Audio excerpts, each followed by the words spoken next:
여러분, 상상해보세요. 절대 불가능할 것 같던 척박한 사막지대에서 어느 날 벼가 자라난다면 믿으시겠어요? 오늘 우리가 파헤쳐볼 해설은요, 바로 그 불가능을 완벽한 현실로 바꿔버린 한국 농업기술의 기적 같은 실화입니다.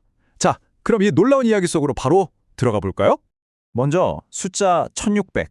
이게 대체 무슨 숫자일까 궁금하시죠? 바로 몽골 서부 볼관군의 평균 해발 고도입니다. 1600m. 사실 이건 그냥 지리적인 위치가 아니에요. 농작물들한테는 진짜 말 그대로 숨통을 조이는 엄청나게 가혹한 환경이라는 뜻이거든요. 밤에는 꽁꽁 얼어붙고 낮에는 타오르듯 덥고 완전 극한의 무대인 셈이죠. 자, 방금 1600이라는 고도를 말씀드렸는데 여기에 더해 아주 기가 막힌 숫자가 하나 더 있습니다. 40. 이게 뭘까요? 무려 40년이라는 시간입니다. 지난 40년 동안 일본이든 중국이든 농업 좀 한다는 전 세계 강국들이 다 여기 뛰어들었거든요. 결과는 어땠을까요? 전부 처참하게 두 손 두 발 다 들고 떠났습니다.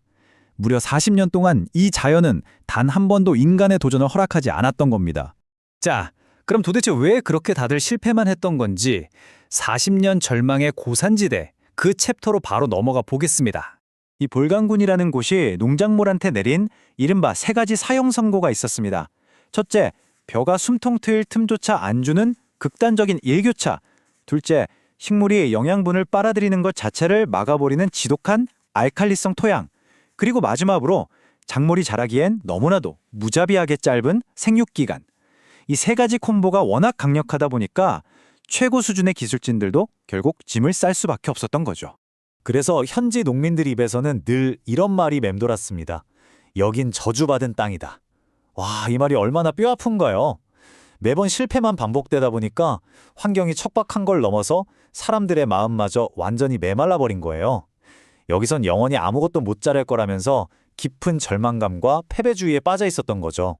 하지만 여러분, 여기서 이야기가 끝났다면 제가 오늘 이 해설을 시작하지도 않았겠죠? 이야기의 판도를 완전히 뒤집어 버릴 주인공들이 등장합니다. 바로 현장을 누빈 우리의 코피아 팀 이야기입니다. 대한민국 농촌진흥청 코피아 팀은 접근 방식부터가 아예 달랐습니다. 여기서 1800이라는 숫자를 또 하나 꺼내볼게요. 이번엔 고도도 시간도 아닙니다. 바로 거리예요. 이분들은 멀리서 보내온 현장 사진 한 장 띡 보고 끝내지 않았어요. 뼈가 덜덜 떨리는 그 험난한 오프로드를 무려 왕복 1800km나 직접 운전해서 현장으로 돌진했습니다. 모든 변수를 책상이 아니라 직접 눈으로 확인하겠다는 거였죠. 사진이 아니라 우리 두 눈으로 직접 본다. 정말 멋진 마인드 아닌가요? 온몸에 흙먼지를 뒤집어 쓰고 현장을 뒹굴면서 수온도 재고 흙도 만져보는 이 현장 중심의 리더십. 이게 바로 자연이 주는 그 엄청난 시련을 피하지 않고 정면으로 돌파하겠다는 진짜 의지였던 겁니다. 자, 그런데 의지만 넘친다고 사막에서 벼가 자라나요? 그럴 리가 없죠. 이제부터가 진짜입니다. 환경을 완벽하게 극복해낸 그 세밀한 기술의 세계로 들어가 보겠습니다. 기적을 만든 건 무대뽀 정신이 아니라 아주 정교하게 계산된 과학이었습니다. 코피아 팀이 몽골의 악랄한 기후를 뚫어낸 3단계 프로세스가 있는데요.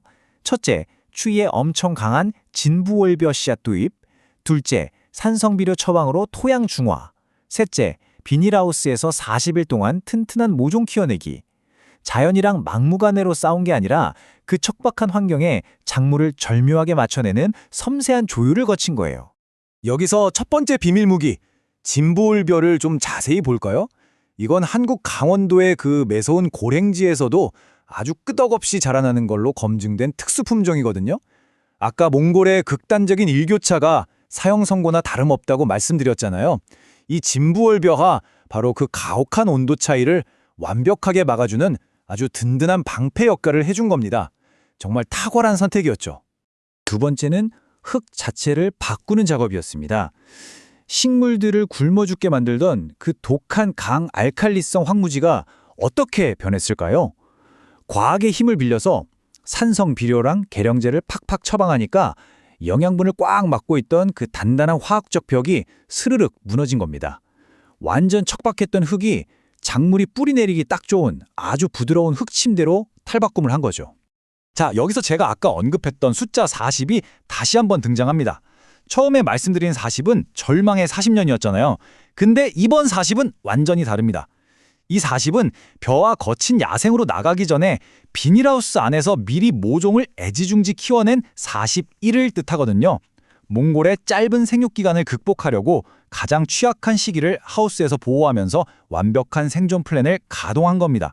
40년의 절망이 40일의 희망으로 바뀐 순간이죠. 이렇게 치밀한 준비가 끝난 후 마침내 기다리고 기다리던 감동의 클라이맥스가 찾아옵니다. 절망을 바꾼 황금빛 눈물, 그 대반전의 순간을 만나보시죠. 2025년 가을, 풀 한 폭이 제대로 안 나던 그 잔인한 사막 한가운데서 눈부신 황금빛 벼가 물결치기 시작했습니다. 태어나서 벼가 익어가는 풍경을 처음 본 몽골 현지분들이 얼마나 충격을 받았겠어요. 들판을 떠나지를 못하고 굵은 눈물만 뚝뚝 흘리시는 겁니다. 오죽하면 몽골 대통령까지 직접 그 들판에 찾아와서 깊숙이 고개를 숙이며 감사 인사를 전했겠어요. 40년 묵은 한이 한 방에 씻겨 내려가는 정말 소름 돋는 감동적인 순간이었습니다. 그런데 여러분, 이 기적이 만들어낸 가장 위대한 성취는요, 단순히 밥 먹을 쌀을 수확했다는 게 끝이 아닙니다. 우린 영원히 안 될 거야 하며 몽골 사람들을 올가매고 있던 그 지독한 패배주의가 끊어졌다는 게 핵심이에요. 그 빈자리에 우리도 자립할 수 있다는 벅찬 자신감이 채워졌거든요. 40년 동안 사회 전체를 짓누르던 심리적 저주를 한국의 농업 기술과 땀방울이 완전히 날려버린 겁니다. 그렇다면 여기서 한 가지 질문을 좀 던져보고 싶네요. 몽골의 이 거대한 황금빛 들녘이 진정으로 수확해낸 건 대체 무엇이었을까요? 그냥 식량 문제의 해결? 아니요, 그건 단순한 농업의 성공을 훨씬 더 뛰어넘는 훨씬 더 거대한 무언가였습니다. 이 황금빛 들판은 바로 사람들의 잃어버렸던 희망을 수확해냈고요. 몽골 사회 전반에 깔려있던 깊은 우울감을 완벽하게 치유해냈습니다.